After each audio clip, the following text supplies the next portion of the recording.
Welcome, everybody, to Soccer 101. My name is Taylor Rockwell. I am very excited to be here, even if I am nervous, because today's topic is one that is going to be greeted with immediate sarcastic answers, I'm pretty sure, and immediate consternation, frustration, potential anger from the club that we're going to be discussing, because, Graham, the big question, is Tottenham Hotspur a big club? Why are we doing this, Graham Ruthven? You wanna start there?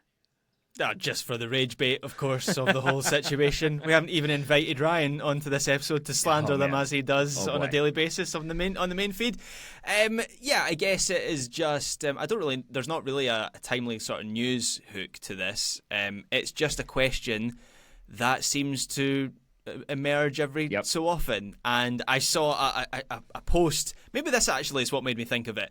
I saw a post that was shared by Alexis from the Cooligans, which of course the Arsenal fan, of course he shared that, but it was a post that read, "It's comforting to know that no matter what is happening in football, Spurs are always the joke." And so that kind of like summed up a lot of the sentiment we see around Spurs, and we even referenced to it, Ryan, more than maybe the rest of us, we reference it on the show. So I thought it was maybe a good idea to deconstruct some of that and dig down into why that is the case.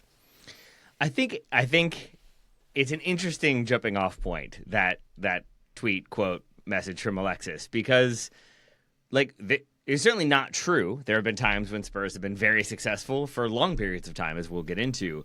But there is an element there of they have been a punching bag for different reasons, some of them fair, some of them unfair. And it tends to come around because even when we were doing our Champions League coverage this week, it feels like when we're trying to kind of pick out the big games, the big teams that we definitely need to focus on, Spurs maybe aren't top of that list. Maybe they're midway down the order, generally speaking, and some of that has to do with opposition.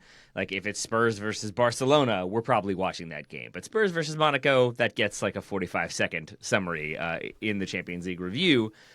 And so I think Spurs themselves don't always elevate, but they are still a big club, but maybe they're not, and that's why we're going to do this, Graham. We're going to talk it all out and kind of figure out where we land. I think maybe before we get into the Tottenham history and the Tottenham of it all, it might be worth kind of having a brief conversation about why this matters or what is a big club, because there are American listeners who maybe are just getting into soccer or have always wondered, why do we have such fascination with quote-unquote big clubs? And I said this to you before we started recording. If you have the Golden State Warriors win the title or win back-to-back championships or whatever it is, you're not then now they're a big club. I think in the U.S., big teams has to do more with, I guess, history, but then also geography than anything else. It feels like L.A. and New York are always going to get the top billing. Those are the huge markets. But you're never going to have now Golden State is the same as New York. It doesn't really go that way, whereas it feels like we do have more of these conversations when it comes to European football and the Premier League specifically. Yeah, this is an age-old question in European and British soccer that somehow means nothing and everything at the same time. And it is impossible, I think it's impossible to define what a, quote, big club is, just because there's so many different parameters, and it's all personal as well, right? So I know that there are some clubs that I'll go big club, and Joe, when we're recording on the main feed, will think I'm talking nonsense, maybe because there's a generational thing there. So I'm thinking Leeds or Nottingham Forest, I'll go big club, and obviously Joe, as someone who's younger than us, maybe hasn't had that exposure to their successes and them being a big club in the past. And the other way, I bet Joe, in fact I know Joe because we've spoken about this on the show, he would have Man City as a top 5 big club in the world, and I wouldn't even have them in the top 5 in English soccer. So it's a personal thing. There's no wrong answers here. But I think it's fair to say that the perception in modern terms is that Spurs are a big club because of a few things, right? They have the stadium. They have the 5th highest revenue in the Premier League, which puts them above Chelsea and Newcastle and Aston Villa. They have the 4th highest net spend in terms of transfers over the last 5 years, $700 million. This season, they're back in the Champions League, and they've been in the Champions League, this is somewhat surprising, 6 of the last 10 seasons, which is only bettered in English soccer by Liverpool, Man City and Chelsea in that time. They're the only clubs that have been in the Champions League more times in that time frame than Spurs. So I think all of those things point to them being a big club. I think back to the Super League and when they were included in that, another indicator, whether that was a good thing or not, is debatable. And I think, to answer your question, Taylor, of why this matters, and I tried to answer this as a fan of my club, Stirling Albion, where I sometimes will try and like big us up as like, well, we're bigger than some of the other teams in our league and we should maybe be in League One and not League Two. Everyone wants to think and believe that their club matters, right, to some extent. And I think in American sports, every team or club is a big club. A lot of the time, it's one club per state or maybe two clubs per state, whereas in the UK, it's a much more congested landscape. There's 42 professional or semi-pro clubs in Scotland in a country of just 6 million people. It just feels like there's a greater variance between the smallest club and the biggest club in Scotland. That would be like the Old Firm and then Stirling Albion at the other end. But it exists in England as well, and even in the Premier League, like Bournemouth get crowds of 11,000 at their game, and then you have Manchester United getting 75,000 at their games, or Man City getting 65,000. So it just feels like there's more reason for fans to want to puff out their chest a little bit in English and European soccer, whereas in American soccer, as I say, everyone, every NFL team is getting 60,000 plus at their games. Every NBA team is getting 25 or 20,000 at their games. I'm sure there's slight differences in attendances, but you accept my kind of broader point. Mm-hmm. And I think for the longest time, like when I was a teenager into my 20s, it was the Big Four. Then it became the Big Six. Now it's the Big Seven, Big Eight, whatever it might be. But I think Spurs for the longest time were in the same category as like Everton and Brighton and even maybe Villa more recently, of like a big club, but not a big club, like not one of those kind of top most prestigious teams. And I think, Graham, you've outlined how that's changed. We'll get more into the detail of how that's changed or if it's fully changed. But I think a lot of the time for me, the big club, quote unquote, discussion also relates to just the attractiveness and the appeal of that club to pulling in more neutral viewers, to pulling in more potential fans and supporters, but then also to pulling in players.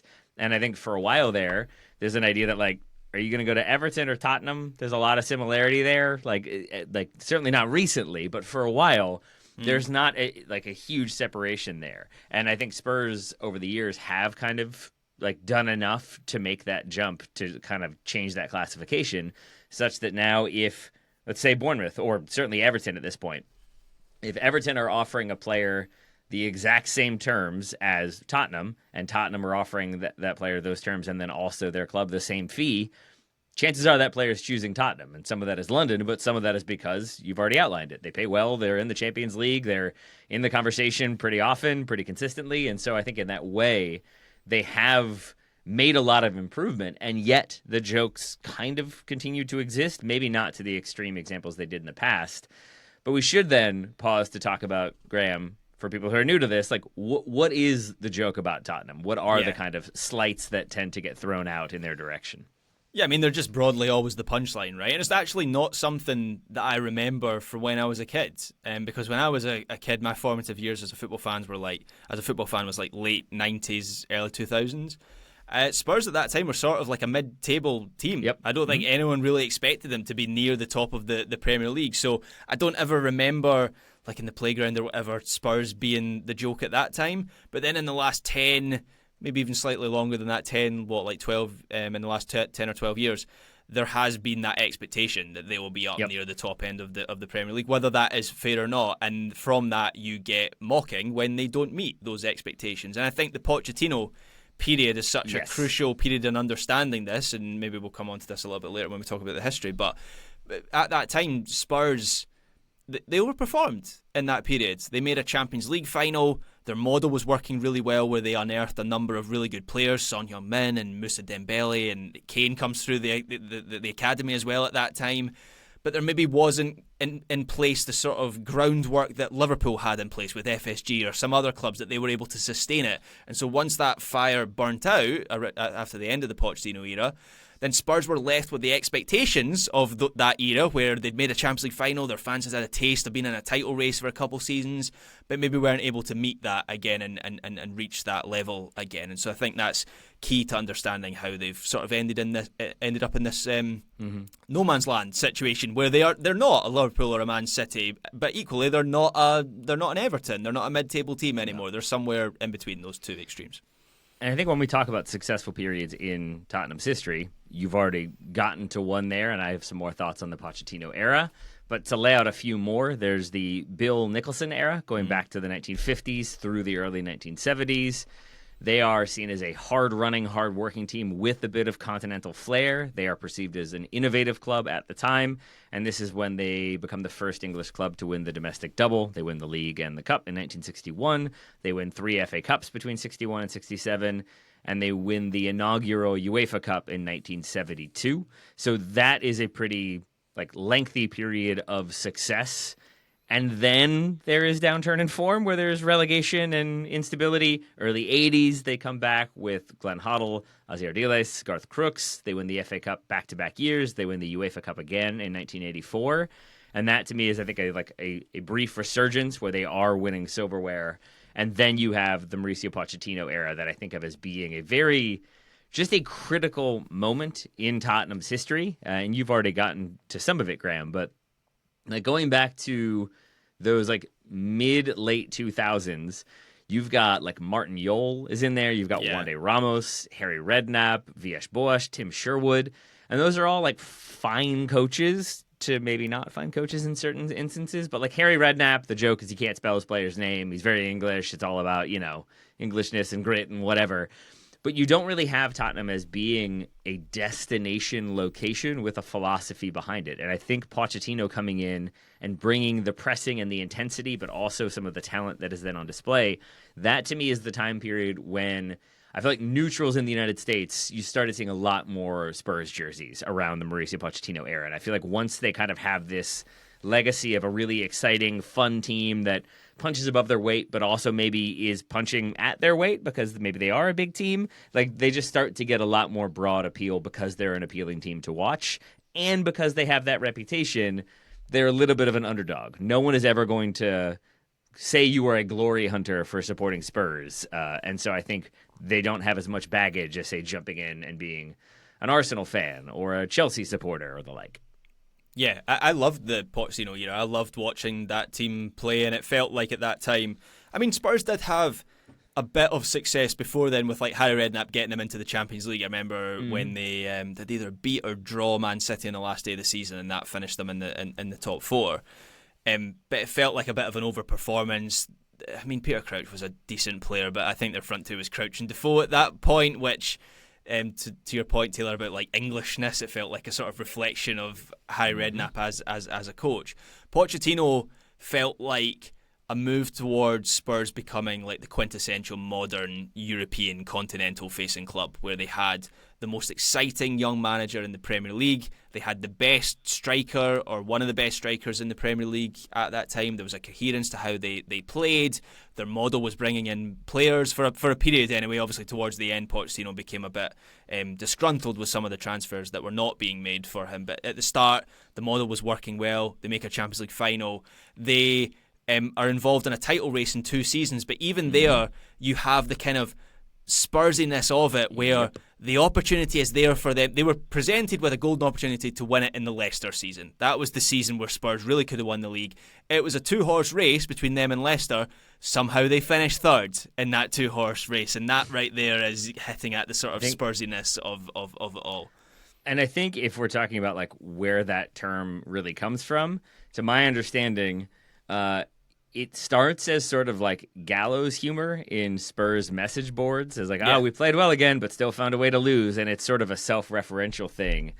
Around the V.S. Bosch, Tim Sherwood era, it starts to reflect a feeling of fragility in display, that there are lots of late concessions. They end up losing games that they were drawing and then drawing games that they were winning, culminating in that title challenge that didn't end up being that much of a title challenge. And from my research and what I read, The Guardian's Barney Ronay in May of 2016 wrote, "Spursy, that ineffable blend of flair, optimism, and heartbreak has claimed its latest victims."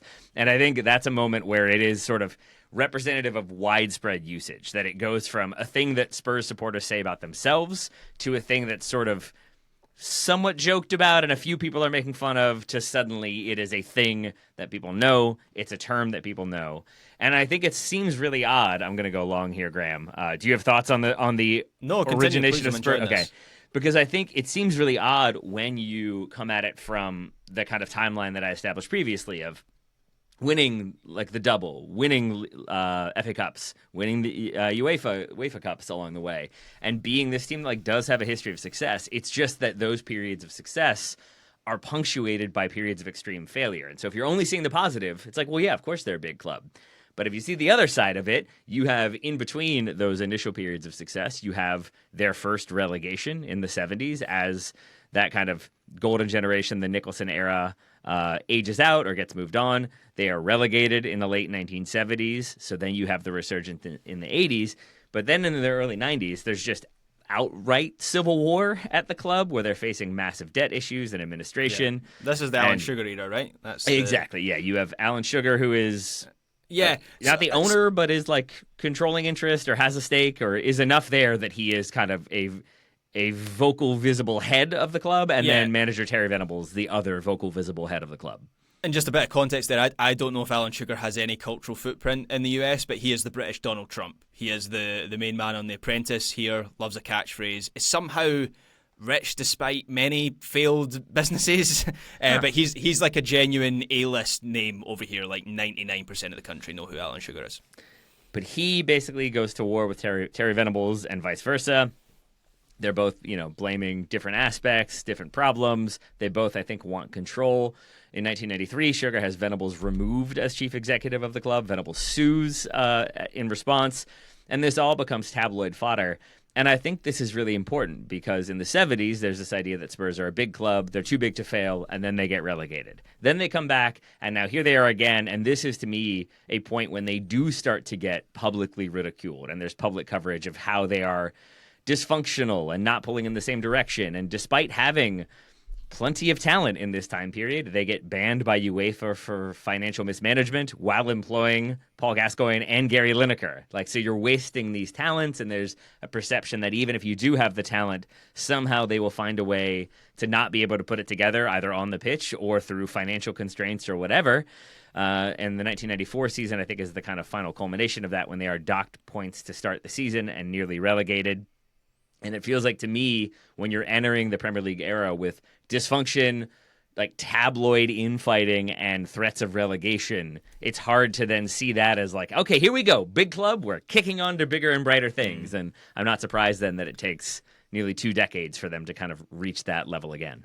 And I think that sort of light, that the light in the dark of Spurs that you referenced there is really key to understanding why they are mocked and what Spursiness should be. I think people are way too liberal with using that term. Like, it's more than just being a bad team. Like, losing a game is not Spursy. Like, there are loads of bad teams.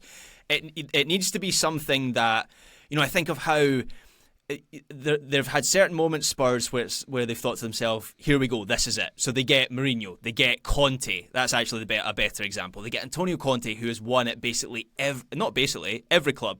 Conte's won titles at every club that he's coached, and yet somehow doesn't work for him at Spurs. Spurs break him as a coach. I think of the Pochettino era, where nobody can deny they were on an upward trajectory. They're in title races, they're in Champions League finals. Never win anything. Never get their hands on a trophy. And then I think the perfect distillation of that light and dark comes last season, where Spurs finally win a trophy. They win the Europa League. They have that moment in Bilbao that all those fans at that game will remember for the rest of their life. A genuine triumph for that club. Equally, back home, finished 17th in the Premier League. That right there is, when people talk about Tottenham Hotspur and use them as a punchline and try and dissect everything that they stand for and everything they mean, that's the distillation. That's it right there, the light and the dark happening at the same time. Yeah, winning the tournament and then sacking your manager is an odd combination of things. Prior to that success, prior to the Pochettino era, there's also that sort of 2000s, like late 90s, early 2000s period in which I feel like it's just more so malaise, like just kind of like mid-tableness than it is light and dark, extreme positive, extreme negative. It's just like largely unsuccessful, unremarkable managers, unremarkable campaigns. They finished 14th in the year that Arsenal have the invincible season. Not really what you're looking for when it comes to your rivals there.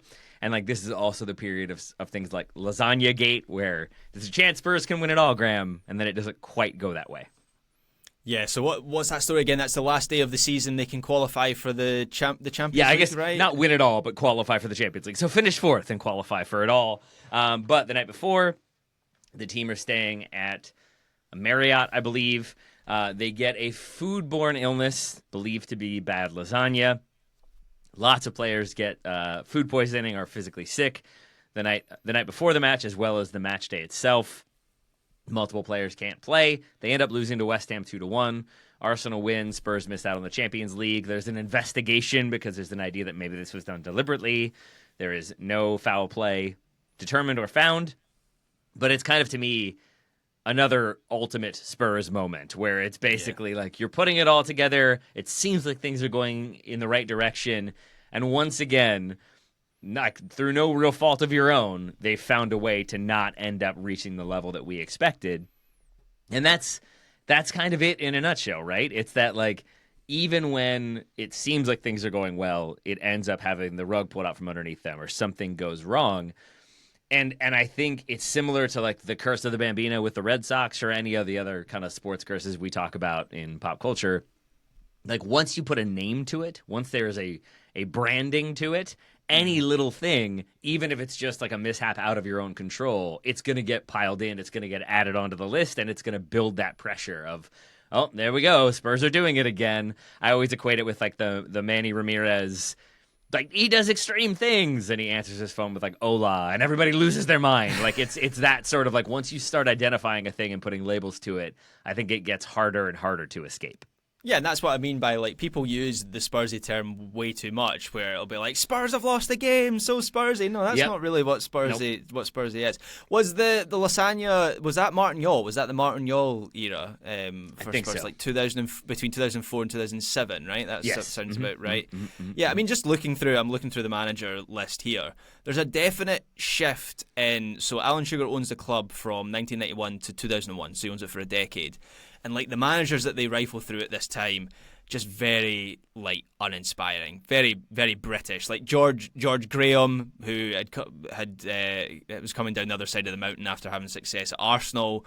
That just fed into the idea that Spurs at that time, they weren't on Arsenal's level. They would take Arsenal's offcast or outcast at that point. But then you start to get like Jacques Santini, who was bad, by the way, but came to Spurs with a big reputation. Martin Yall has some success. Wandy Ramos wins the League Cup, I think, at that time. Then you're into the Harry Redknapp, AVB, Sherwood, Pochettino era.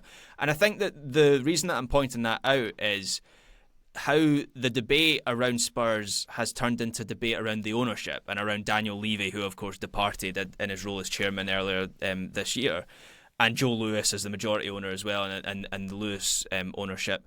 And I think that era can be separated into two, right? I think the first half is broadly successful, where Spurs do make that progression from being like a mid-table team under Alan Sugar when I was growing up as a football fan, to then being at least an ambitious team looking to get into Europe and succeeding in getting into Europe a number of times in that period. And they build a new stadium, they build a new training ground in that time, spend a lot more money, but then it feels recently like they've reached a ceiling, and Daniel Levy has faced, I think, justifiable criticism for a lot of his footballing decisions. It's felt like post-stadium Spurs have needed to make that next leap, and I don't know what that next leap is, because the Lewis family, even though Levy is gone as chairman, I think he still owns his shares, right? Daniel Levy is still very much a part of Tottenham, but he doesn't have a day-to-day role at that club anymore. The Lewis family are very much still involved. They put £100 million, I think, into the club fairly recently. But I don't know if that's going to really propel Spurs into the space that their fans want them to be in. And so that's where the big question mark is for this club.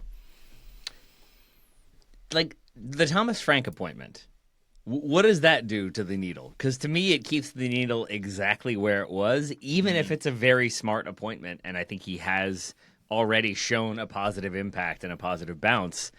It's still not, like, really moving the needle, I don't think, in a way that some of their past appointments have. I think Pochettino is a good example of that. Antonio Conte coming in is a huge one, even if I don't think he necessarily fit what they wanted in the moment. But it feels to me like even Thomas Frank is a very smart appointment that I think gradually moves the needle, but it's not a sign of like, yep, we are the biggest club. We are one of the biggest clubs in England. We're signing that name manager that is going to give us that cultural cachet. Yeah, it feels like it's an appointment that gives Spurs the best chance of being the best possible version of their current selves, if that makes any sense. Like it doesn't feel like they've gone out and they've landed the best young coach in European soccer or anything like that. But I will say, I think there should be a lot more focus on just the general infrastructure. I don't mean in a physical sense, like the stadium or the training ground. I mean like the front office of this club right now. And it seems like there is at least the intention to overhaul things, with Daniel Levy effectively being forced out of the club a month ago, the Lewis family maybe pointing the club in a slightly different direction. At the same time, Fabio Paratici comes back to the club as the sporting director following his ban, and it feels like everything is just the same, and nothing has really changed. He was out of soccer, I think, for 18 months, and now he's back in that role for Spurs. So I think Spurs as a club, their ceiling is incredibly high. Like it's as high as any club, other club in the Premier League. First and foremost, they're a London club, and I think that counts so much in terms of attractiveness to like investors, to players as well. Players want to live in London, and sponsors, things like that. They have the stadium, which has given them such an advantage over their rivals. Many of whom who are chasing what Spurs have. Spurs, they take in more matchday revenue than any other Premier League club now.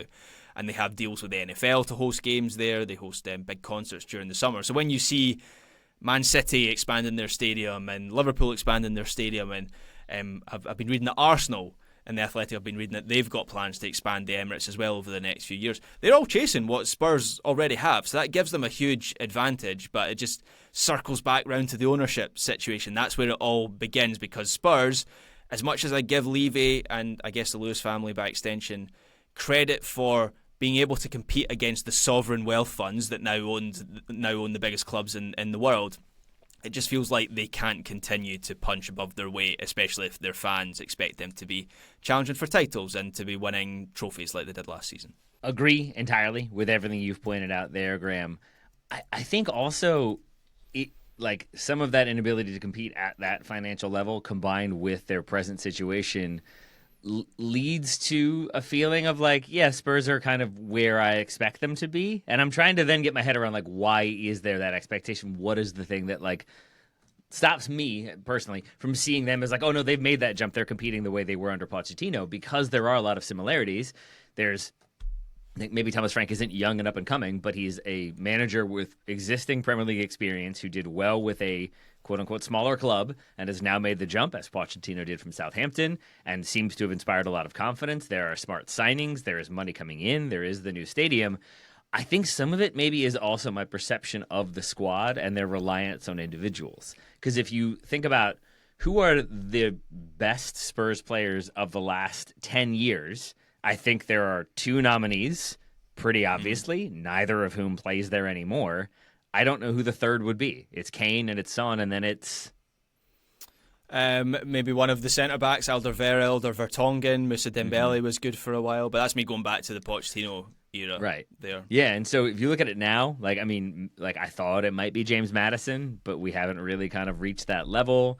Sergio Romero has maybe been at that level, but then has injury issues. Maybe it's Mickey van de Ven. Yeah, I think I think that right now Mickey van de Ven, Yeah. I think, is the best player in that squad. He could play for any of the best teams in the world. But yeah, I take your point. There's not like a sort of, they don't have a Saka figure. They certainly don't have an Erling Haaland figure to kind of build around. No, and so I think it feels like that fuels an idea that like they got it right for a period of time. They got lightning in a bottle, and now they're trying to kind of recapture that. And I think the best clubs, the biggest clubs, are able to kind of keep that talent factory going, and they always have world-class players. Even somebody like Bayern Munich, when they start to feel like they're kind of lagging behind or not staying at that top level, they'll go out and splash a ton of money to make some impact signings to remind us all that, like, oh no, Bayern are not to be trifled with and always have talent and always have depth. And I think Spurs, because of some of the managerial decisions, like literally the managers actually making decisions, but then also the decisions to hire certain managers, as we had Nuno was publicly the 8th choice for that club. I don't know how many big clubs are like going down to 8th choice on the list. Below Gennaro Gattuso, I think it's worth remembering. Insanity. So I think that's why there is still that sort of confusion in my head around the status of Spurs. And I think ultimately what I say is that there are like maybe 4 big clubs on the planet. And then there is a second tier of big clubs. And I think maybe Tottenham are on the verge of that one. But I don't know if they are ever going to reach the heights of, say, Barcelona and Real Madrid would be the two that I think of primarily as being at that sort of top tier level. The Mourinho appointment was a huge mistake for a number of reasons. Obviously, the results were poor. And Mourinho wasn't the manager that Daniel Levy, at that point anyway, he wasn't the manager that Daniel Levy either believed or wanted him to be, where Levy clearly saw that as a mark of Spurs being a big club. Like, he saw that as vindication of, we're a big club, we can go out and get Jose Mourinho. But as we all know, that was Jose Mourinho entering another phase of his career. There wasn't really anything for Spurs to boast about. But coming out of the Pochettino era, that should have been the identity that Spurs built around. Like, even if they're changing manager, let's go and get someone who can build on top of what Pochettino has given us as a foundation. I think of, like, Man City. When the time comes for them to replace Pep Guardiola, they're not going to go out and replace him with Sean Dyche, or someone who plays a complete. I know that's a ridiculous suggestion, but you get the point I'm making. They're not going to replace him. This is a better suggestion. Simeone, they're not going to get right? Simeone. Yep, that's exactly. That's perfect. They're not going to go and get Diego Simeone. They're going to get someone who can build on Pep Guardiola, because that is now just City's identity as a club. That's what Spurs should have done with Pochettino. That should have been their identity as a team. Instead, they go to Mourinho, then Nuno, then Conte, then they shift to Ange Postecoglou, again another complete 180 to something else. Now they've gone to Thomas Frank, who is another shift back to sort of Nuno ball again. So I think it's a little bit more effective than Nuno ball certainly was for Spurs at that time. But nonetheless, Spurs have jumped around in terms of what they want to be as a club. And this is where I come back to my point of, it feels like they now need to settle on a new direction and stick with it. Because you look at the best teams in the world, you look at Liverpool, you look at Arsenal, you look at Man City, they all have a clear, coherent direction, and they stand for something as a team and as a club. And for all that Spurs have made great progress off the pitch, and even on the pitch at times, they don't have that yet. That needs to be the next thing that they find. I think you're totally right. I think it has to be the right philosophy that is going to appeal to neutrals, but also allow them to not have to be an oil state to stay competitive. I think there's such a huge sliding doors moment with the departure of Pochettino, because a lot of it is burnout and a lack of investment in the squad and frustrations between Pochettino and Daniel Levy. But for that moment when they reached the Champions League final, that could have been the moment in which they fully erased the Spursy quote unquote allegations, because it's that semifinal against Ajax, right? They go down and it feels like, oh, this is it. Here we go. They found a way not to do it. And then they fight back and they get those 2 goals, and it feels like they did it. They found a way to make it through. They found a way to persevere, and they end up losing the final. But I think that could have been a moment where you renew Pochettino, you spend a bunch of money, you kind of keep this thing going and see what happens. And I think that it ends the way it does, with him being sacked and it just feeling acrimonious and negative. Does he get sacked, or does he just walk away? Is his contract No, he gets expired? sacked. Okay, yeah. I mean, it was from everything that I've read and that I can remember from that time. It's Pochettino basically seeing it as the way that you see it. That Champions League final should have been the jumping off point for Spurs to make another leap. And so when Pochettino in the summer went to Levy and said, right, where's my top level players? And Levy sort of suggested they should just coast on what they had already. That's where the frustration built, and then he kind of entered a spiral, and he was gone by October. It kind of flamed out really quickly. Right. Yeah. And it just feels like, instead of it being this catapulting to new heights, it's them playing really good soccer to fight back and make the final, and then not showing up in the moment and ending up losing that final, which seems to kind of fit the definition of Spursiness, and then you lose the manager on top of that. And I just wonder what happens if you back Pochettino a little bit more. Is he still there? Is he one of those managers that is there for the long haul and becomes an institution? And Spurs have that level of consistency and stability that allows them to keep moving up the ranks and the kind of estimations? I think maybe so. Yeah. But alas, we will never know unless the multiverse happens to be a thing. I think he'll go back there at some point. He clearly is angling for it. He's not exactly hiding his affection for Spurs. There was that point where a few months ago where he gave a couple interviews and couldn't stop talking about Spurs, and it felt like maybe there was a chance he'd go back there sooner rather than later. But it feels like Spurs. I know a couple of Spurs fans, and I know from them personally, like they never really got over the Poch thing. Like they felt like he was their guy, like he was their Ferguson, or he was their Wenger, or one of these guys, or Guardiola, or whoever, to like build a whole era around, meaning like 10 years plus. And the fact that it flamed out in the way that it did, I think there's quite a lot of baggage that's come from that still to this day. To the extent that, like, if he does go back to Tottenham, it means something bad has happened again, right? Because Thomas Frank is now there, and it feels like we'll be there for the foreseeable future. So, like, if you then have Thomas Frank move on, and then it's like to Real Madrid, let's say, and then there's a vacancy and Pochettino comes in, it still feels like you've lost the manager and you're just kind of bringing back the guy to play the greatest hits and hopefully recapture some of that glory.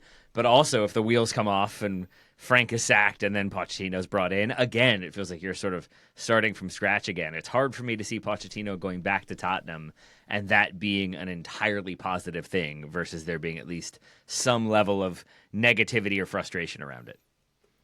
Yeah, but it'll be worth it for the warm embrace and comfort of nostalgia and good times in the past. Dele Alli comes back and it all works out. So, Graham, if we are like trying to get to the heart of the matter that we have talked around and through and about for a good 35 plus minutes, do we think like Tottenham are a big club, and do we think Spursiness is a term that we should continue to use? The last question is difficult. In some instances, maybe, yes. If Spurs are Spurs in the future. Should we continue to, like, to the Alexis point of it all that began the show, like, should they still be a punching bag? Should they still be a team that we make those jokes about? Because to me, it doesn't feel like they should be. The Europa League win aside, it feels like they have... I mean, coming from a Manchester United fan, yes, they finished behind United in the table by 1 point, but they also won the Europa League, and I think they made a smart hire, and they seem to be building another strong squad, and it does feel like there is change and progress there, and a new stadium, and a new training ground. It does seem like it's kind of a cheap shot to take. It's an easy way to kind of go about poking fun at a club, when in reality, I think there are reasons when you still can, but I think they have to be the appropriate reasons, not Spurs lost a game, let's make fun of them. Yeah, I don't think it's off limits to make a joke about Spurs, just like I don't think it's off limits to make a joke about Manchester United, which we do often, or Chelsea. We previously and still to this day to an extent we joke about Chelsea. So when it is appropriate, I think you can make a joke about Spurs, but I definitely think it is overused, the Spursy term. And to answer your first question, are they a big club? Yeah. I think they are a big club. They might not be the biggest club, but they're a big club in that sort of loose parameter that I use to judge big clubs. I think they're up there.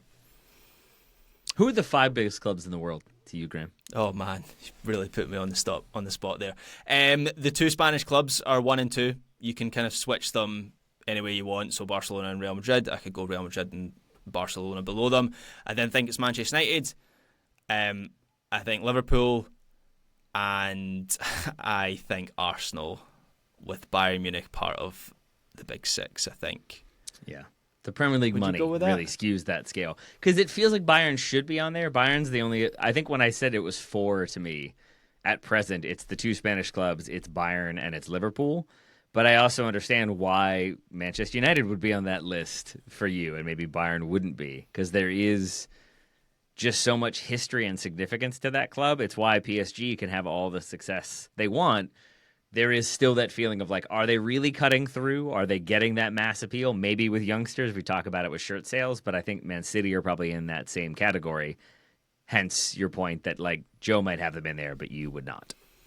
Yeah, I think Joe, we've spoken about this on the show before. I think Joe might even have them as like in top 3, which... yeah.